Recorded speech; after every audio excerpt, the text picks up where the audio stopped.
Alors, bonjour, bonsoir, madame, mademoiselle, monsieur. Ça fait un petit bout que j'ai pas fait de capsule. Eu des petits problèmes un peu, manque de temps. Et en tout cas, je suis de retour avec vous et ça me fait plaisir. Le sujet aujourd'hui, ça va être la reconnaissance. Je veux parler de ce sujet parce que, pour ceux qui me suivent dans mon groupe de Facebook, je mets souvent des textes, des articles de M. Michel Thomas, qui est un gars qui écrit sur le supramental. Et puis, il a connu Bernard, pas dans le sens de séminarisme, mais l'information que je vous donne me vient d'un homme qui a connu Michel Thomas à l'époque que Bernard vivait avec sa compagnie, Zanor. Et Michel Thomas était représentant. Et il voulait vendre, je ne me souviens pas quoi au juste, mais il voulait vendre des marchandises à Bernard. Et c'est de même qu'il est rentré un peu dans cette entreprise. Et donc, Michel écrit des articles, beaucoup. Certains sont plus ou moins aimés dans le groupe, d'autres oui. Moi, par contre, certains aussi, je trouve que, en tout cas, c'est pas mon point de vue. Mais c'est sûr que même à l'époque, la grosse époque de Daniel Kemp, puis Bernard de Montréal, les années fin 70, 80, 90, à l'époque que les deux conférençaient en même temps. Bon, certains aimaient mieux Bernard, d'autres aimaient plus Daniel. Moi, pour moi, je trouvais que c'était une chicane de clocher, je veux dire, là. Les deux, pour moi, étaient très... je les aimais beaucoup, les deux.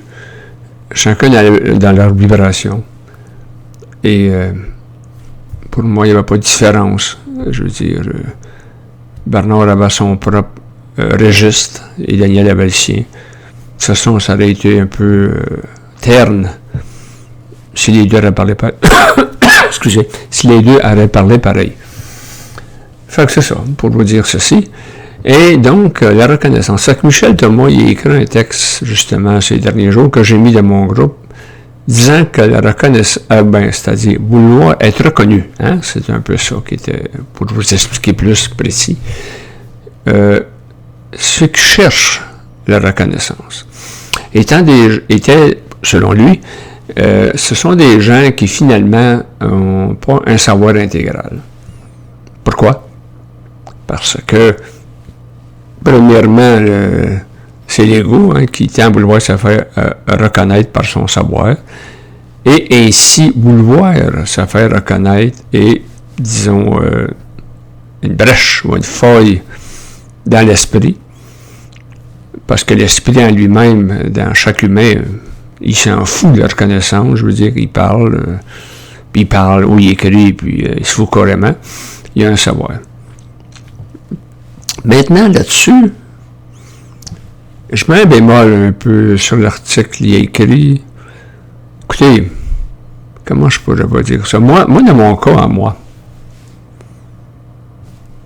je vois qu'il y en a qui ont beaucoup plus, mettons, de lecture, c'est-à-dire des gens qui lisent ou écoutent. Ça me dérange pas, je veux dire. Ceux qui sont intéressés à mes vidéos, à mes écrits, tant mieux. Mais, d'un autre côté, si personne m'écouterait, ou pratiquement un minimum, ou personne me lirait, je vais vous dire, probablement que je ferais d'autres choses, tu sais. Je veux bien avoir un minimum de reconnaissance. Un minimum, je dis, autrement dit, que certaines personnes, au moins, s'aient intéressées à ce que je dis. Parce que finalement, si personne t'écoute, c'est peut-être que c'est toi qui... finalement, tu ne vois pas grand-chose, vous savez. Mais si on prend le domaine artistique, ou même scientifique, je veux dire, il n'y a rien de mal à se faire reconnaître, avoir la reconnaissance. Hein. Il y a des super vedettes, des superstars, qui ont des millions de fans. Puis, ça leur fait chaud au cœur.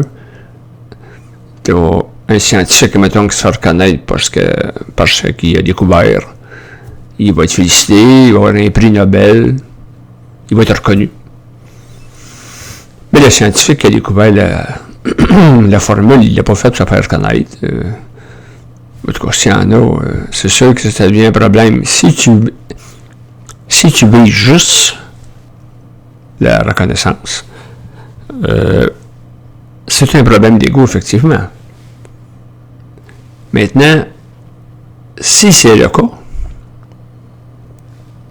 que tu veux de la reconnaissance, si tu veux de la reconnaissance, donc à ce moment-là, ça dilue ton savoir. C'est parce que tu ne possèdes pas le savoir que tu veux de la reconnaissance. Bon, je veux dire, ce qui me concerne, là, je ne vois pas de lien là-dedans, tu sais. Il y a des gens orgueilleux quand même qui ont un certain savoir. C'est leur problème à eux autres s'ils en font un orgueil personnel. Mais moi, personnellement, je parle ou j'écris, et puis, comme j'ai déjà dit, j'écris pas pour plaire, je parle pas pour plaire, je parle ou j'écris ce que j'ai à dire. Si les gens ne sont pas d'accord avec ce que j'écris ou je parle, ben là, c'est pas mon problème, c'est le leur. Vous savez, ils m'ont pas plaire à tout le monde. Et Bernard, il a été critiqué, lui, ici, par certains, ou surtout ceux qui sont pratiquement anti-expérimentaux. J'ai déjà vu de ces conférences sur YouTube, il y a des gens qui disaient, bon, c'est un cinglé, c'est un homme qui part des sectes, etc., etc. Mais c'était pas ça du tout, Bernard, là, OK? Ou comme Daniel, c'était pareil. C'était pas des gens sectaires du tout. Ça, je peux en convenir, là. Ça fait assez longtemps que j'ai étudié le milieu pour savoir que c'était pas des gens c'était pas des maîtres de pensée, c'était pas des gourous. Du tout. Maintenant, est-ce que tout ce qu'ils ont dit était réel, était vrai? Les deux se sont trompés sur certaines choses. Pas grave. Mais, surtout si les deux, pour avoir écouté les deux au complet dans ma vie, certains même, je veux dire, entre Bernard et Daniel, ils ont fait quelques contradictions. On a déjà parlé, là. Un disait le contraire de l'autre. Bon. Mais puis, c'était à chacun de... Hein? C'est un bon test pour ton propre savoir à toi, de déterminer, pas qui a raison, où se situe le réel dans ce qu'ils disent. Le réel, c'est universel. Le réel est indifférencié, autrement dit, ce n'est pas subjectif, c'est objectif totalement. Il n'y a pas de frontière au réel. Il y a une frontière dans la connaissance. Comme Bernard l'a expliqué souvent, la connaissance a ses limites. Le savoir n'en a pas. Fait que si le savoir n'a pas de limite, ça veut dire que moi, je peux parler sur la réincarnation de ma manière, et un autre, je ne sais pas, comme Michel Thomas ou Berthold, vont parler eux autres aussi, à leur manière. Est-ce qu'on va tous se rejoindre? Peut-être pas. Mais ceux qui nous écoutent, c'est à eux à faire la différence. Peut-être de ce qu'on dit, une partie de ce qu'on dit, une partie de chacun peut convenir. Peut-être que ce qu'on dit les trois, ça peut convenir. Le savoir, ça n'a pas de frontières. C'est illimité, incommensurable. Et n'oubliez jamais que Bernard a déjà dit, ce que vous savez aujourd'hui, demain, il ne sera plus pareil. Ça veut dire que même le savoir lui-même, il va évoluer, c'est normal. La connaissance peut rester statique. C'est ça la différence aussi, alors que le savoir est dynamique. Il est exponentiel dans son élévation. Mais c'est très intéressant de savoir ce qu'on sait aujourd'hui, que demain, ça ne vaudra plus rien. Pourquoi? C'est comme la science, c'est comme le progrès. Tout évolue, tout progresse. Alors pourquoi que le savoir lui-même n'évoluera pas? Puis c'est parfait. Ça veut dire, moi, ce que je vous dis aujourd'hui, peut-être dans 2, 3 ans, 5 ans, je vous dirai plus la même chose sur le même sujet. Voyez-vous? C'est pour ça qu'il ne faut pas s'accrocher à la forme. La forme change. Je ne sais pas si vous êtes d'accord avec ça. C'est pour ça aussi qu'il n'y a pas de vérité. La vérité, c'est statique. La vérité, c'est qu'est-ce qui nous convient. Alors que le réel, je ne suis pas sûr que ça va toujours nous convenir. Hein? Mettons, je n'ai pas d'exemple à donner comme ça, là, mais on va vous parler de quelque chose selon vos propres conceptions. C'est correct. Vos propres perceptions. Et vous allez écouter quelqu'un qui parle sur le réel d'un sujet, d'un tel sujet, vous allez dire, si vous êtes plus pogné dans vos mémoires, mettons, ou dans votre, comment est-ce qu'on appelle ça, ben, dans le principe, dans le concept, vous allez dire, non, ça marche pas. Bon, ça marche pas. Qu'on se passe la tête avec ça. Reste-en ce que tu penses savoir. Cache-toi pas la tête avec ça, bien pas mal. Puis peut-être qu'un jour, tu vas adhérer.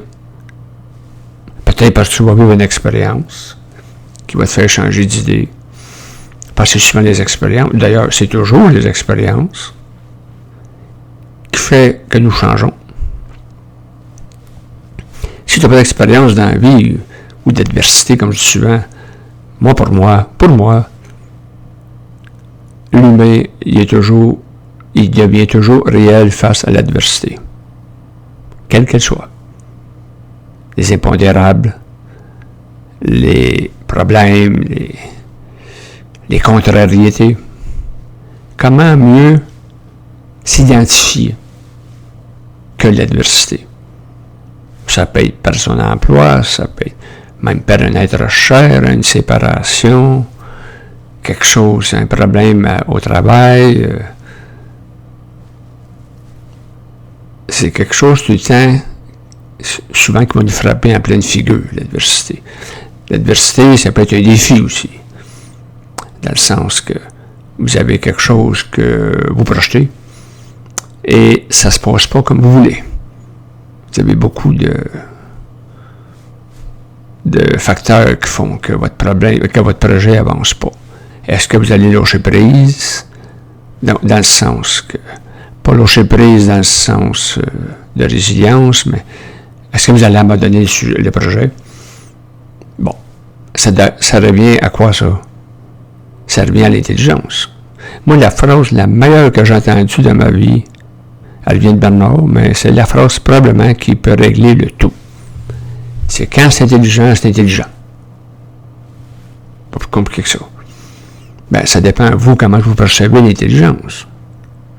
Je parle d'une intelligence globale, une intelligence universelle, une intelligence sans ego, là. Une intelligence qui fait que ça va être créateur. Créateur. Bon, il y en a qui vont dire, ouais, mais quelqu'un qui... ça va loin, là. Quelqu'un qui va créer, mettons, un marchand d'armes, des armes, parce que de ce temps-là, il en parle beaucoup avec les tueries. Là.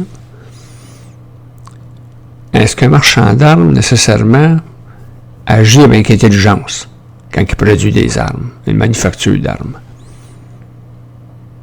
Ben oui. Parce que les armes, c'est fait pour te défendre aussi. C'est pas l'arme le problème. C'est le détenteur, l'utilisateur. Le dernier qui a tué, là, 19 enfants, pas un enfant, mais un adolescent de 18 ans. Excusez, pas un adolescent, mais un jeune de 18 ans. Il s'est acheté, je ne sais pas quoi, là, un fusil mitrailleur, qu'importe, dans un magasin.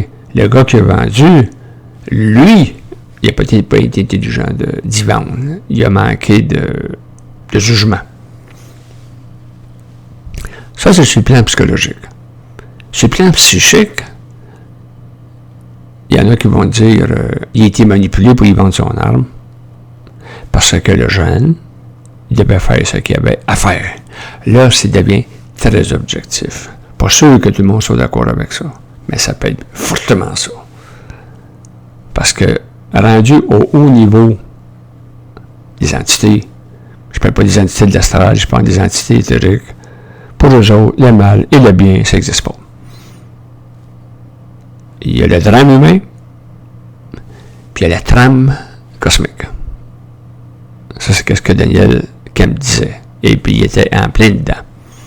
La trame cosmique, excusez-moi, là, mise en calice. Parce que ce qui doit être fait, doit être fait. Les 19 enfants tués devaient se faire tuer. Le gars, il s'est fait abattre. Puis l'autre qui a vendu l'arme, eh bien, peut-être qu'il va porter une forte culpabilité. Mais c'est le même. C'est ça, l'humain. Des fois, je dirais pas qu'il se met dans la marne, mais on le met dans la marne. Puis là, c'est l'humain à se débrouiller avec ça. Là même, j'écoutais aux nouvelles aujourd'hui que la police a été accusée de ne pas avoir rentré assez vite. Je sais pas, là, je pourrais pas dire. Supposément que le tireur a tiré 12 minutes avant de rentrer dans l'école à l'extérieur. Ben là, il y avait peut-être eu un manque, la police. Mais dans la logique des choses, la police aurait dû rentrer avant, c'est sa job. Peut-être ça leur rentrer avant qu'il y aurait eu moins de morts. Mais un gars qui a un fusil mitrailleur dans les mains qui tire, je ne sais pas, 100 balles à la seconde, là, c'est sûr qu'il y a le temps de faire un bon nettoyage. Si on va encore plus loin que ça, ben c'est 19 jeunes, là, puis il y a 2 enseignants aussi qui sont morts. Ces gens-là, il y en a qui vont dire que l'erreur était arrivée. Là, c'est froid un peu. Mais c'est ça. Ça s'appelle la froideur cosmique. Il s'en calisse. Va pas en haut puis dire hey, le bon Dieu, là, où t'étais? Pour ceux qui sont spirituels. Mais si t'es froid psychiquement, tu connais la game, comme Bernard disait, la game. Je disais dernièrement qu'il y a quelqu'un, un article, il disait arrêtez de prier pour quelqu'un, allez y aider. Ben, en tout cas, dans le cas du possible, là. C'est sûr, s'il y a ça en France, peut-être au Québec, c'est un peu plus compliqué. Mais on va parler d'aide locale. C'est marqué arrêtez de prier pour lui, puis allez-y. Portez de l'aide. Quelle que soit la nature de l'aide. Psychologique, matérielle. La prière, moi je suis pas un adepte, là. Mais aller aider quelqu'un, oui. L'accompagner. Dans la mesure du possible, qui va être réceptif. C'est concret. La prière, c'est un bassin. OK? Autrement dit, c'est pas que c'est méchant en tant que tel, mais si, mettons, vous avez un membre de votre famille ou un ami très proche qui souffre à l'hôpital, cancer, n'importe quoi, là, maladie dégénérative, si vous formez un bloc de prière avec un bon nombre de personnes, ça va être salvateur un peu, mais c'est un bassin, c'est un bain, ça reste pas. Ça va peut-être durer 24 heures, 36 heures, il va falloir vous commencer à prier encore le lendemain, puis ainsi de suite. Mais ça sert à quoi, vraiment? Si la personne a à se remettre en santé, elle va se remettre, même sans prière. Ça dépend de son destin. Daniel Manor avait déjà dit que quelqu'un qui était atteint de cancer, s'il s'en sortait, admettons qu'il était pratiquement condamné, mais s'il s'en sortait, ça pouvait lui donner une leçon de vie. Il fallait qu'il comprenne quelque chose. Il fallait qu'il l'applique. Ça, c'était le rôle du cancer qu'il y a eu. S'il s'en sort pas, ben, c'est ça. Il va passer par le trou de la serrure. Qu'est-ce que je vous dis? Tu sais, c'est pas plus compliqué que ça de comprendre la vie à ce moment-là. Quand tu regardes ça d'en haut, ou tu regardes ça égal à toi-même, c'est pas tout à fait la même chose. Puis c'est là que ça devient difficile, parfois, d'avoir un jugement objectif, avoir un regard neutre sur la réalité. Parce que la réalité, elle-même, est toujours neutre. Elle passe de l'est en ouest, du nord au sud, tout le temps. Chacun a sa réalité. Des fois, tu as des réalités collectives. Des fois, tu as des réalités individuelles. Fait que pour revenir à notre sujet initial, la reconnaissance. Non, moi, ça me dérange pas, la reconnaissance. Je veux dire, si j'ai beaucoup de gens qui me lisent ou qui m'écoutent, je suis content. Je l'avoue. Et puis, ceux qui ne sont pas d'accord avec moi, ça me dérange pas. Ça va de soi. Moi-même, je suis pas d'accord avec les autres, des fois. Fait que je peux pas les en vouloir pour ça. Mais, je le sais, c'est parce que je l'ai vu, comment je pourrais dire, je l'ai compris, que je suis pas quelqu'un qui va être très populaire. Ça veut dire qu'en supplémental, attends-toi pas que tu vas avoir 600 000 lectures, là, ou abonnés sur YouTube. Oublie ça. J'en connais une petite dame qui a 700 000 abonnés. Elle parle des mystères, des genres de mystères non résolus, des meurtres, mais quelque chose d'un petit peu complot, là. Puis le monde aime ça. C'est correct. Moi-même, je l'ai déjà écouté. Mais c'est pas quelque chose qui m'intéresse à la longue. Mais des capsules supplémentaires comme je fais ou d'autres font. Assurez-vous pas que vous allez remplir le stade olympique avec ça. Bernard, quand il a commencé, dans ses meilleures années, il remplissait le cégep Maisonneuve, 500-600 personnes. Puis par après, il était déménagé à un hôtel à Longueuil, M. Hamadinon. Il y avait encore pas mal, avec François Payette, entre autres, et Ménard, après, Daniel Ménard. Il y avait encore quand même pas mal de monde. Je dirais un bon 400 certains. Et après ça, il a fini psychologie évolutionnaire. Il faisait des conférences en solo. Il y avait beaucoup moins de monde, là. Tu parles peut-être de 75-80, d'une petite salle. Peut-être 100. Mais en dernier, pas nécessairement quand il était malade, là. Avant ça. Peut-être ça jouait entre 40 et 50. Puis sa secrétaire, Yolande, il avait déjà demandé, M. Bernard, je peux faire des publicités si vous voulez qu'on envoie plus de gens. Non, mais je pense qu'il savait de toute façon. Ben, il savait. Pas si, il savait ce qu'il était pour se passer dans son cas. Et il ne tenait pas à envoyer plus de monde. Mais c'est intéressant parce que ça avait un cachet particulier. On pouvait poser, il était après nous autres, il se promenait dans la petite salle. Puis, on pouvait poser des questions directes. Ce qu'on ne pourrait pas faire quand il parlait de il y avait des questions qui étaient posées par Richard Glenn, mettons. Il écrit sur un papier. Là. Mais c'était pas comme une petite salle comme ça, 50-60. C'était très intimiste. Et puis, Bernard, il aimait ça, ce style de conférence-là. Il y avait moins de monde, moins de reconnaissance. Mais est-ce que Bernard avait besoin de reconnaissance? Non, du tout, là. Je veux dire, tu l'écoutais une fois, puis, je veux dire, tu le reconnaissais assez vite. Pour moi, ça a été le plus grand. Puis là, je parle pas dans ce sens de l'idolâtrie, du tout.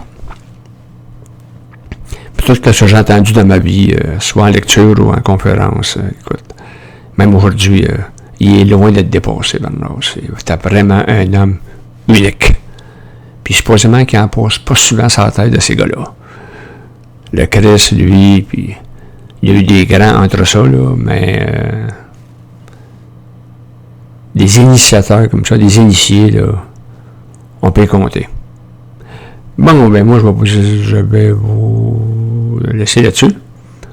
Je remercie les gens sur YouTube qui m'encouragent aussi. Il y a Julie, il y a Marie-Thérèse, il y a une là, que je ne me rappelle pas de son nom, en tout cas, Lise, puis il y en a d'autres aussi. Là.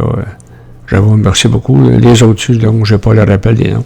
Sur Facebook aussi, d'ailleurs, de mon groupe. J'aime votre reconnaissance. J'aime. Ça s'arrête là, tu sais. Puis, le prochain sujet, il va être un petit peu plus, je dirais pas dramatique, plus sérieux. Ça va être le point de rupture. Ouais.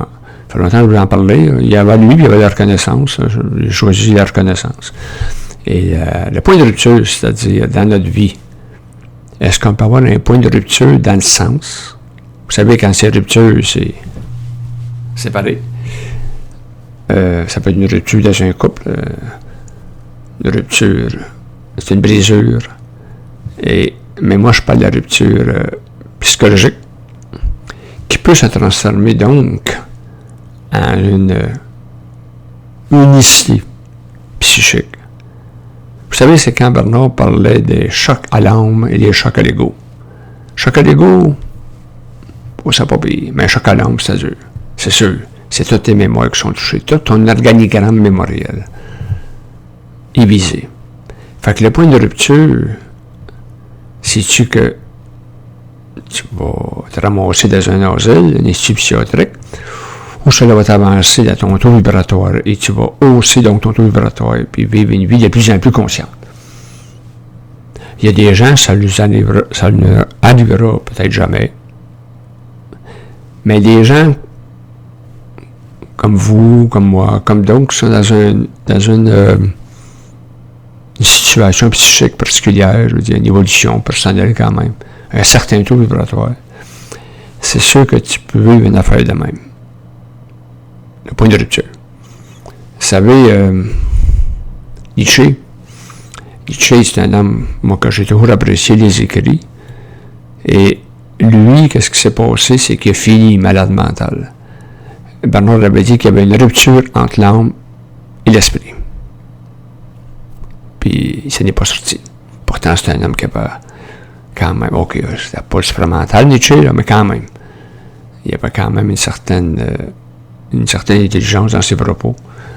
Mais il n'a pas dépassé le stade. Il a craqué, comme on dit. Bon, donc ma question est la suivante. Dans un point de rupture entre l'ego et l'esprit, là, il y a une attaque supramentale, pas supramentale, astrale, où le mental lui-même peut déterminer si vous êtes prêt à passer à la clôture, ou vous allez trébucher et vous ramasser dans l'astral, admettons. C'est ça qu'on va parler la prochaine fois. Fait que je vous remercie beaucoup encore de votre écoute et je vous dis à la prochaine. Soyez heureux.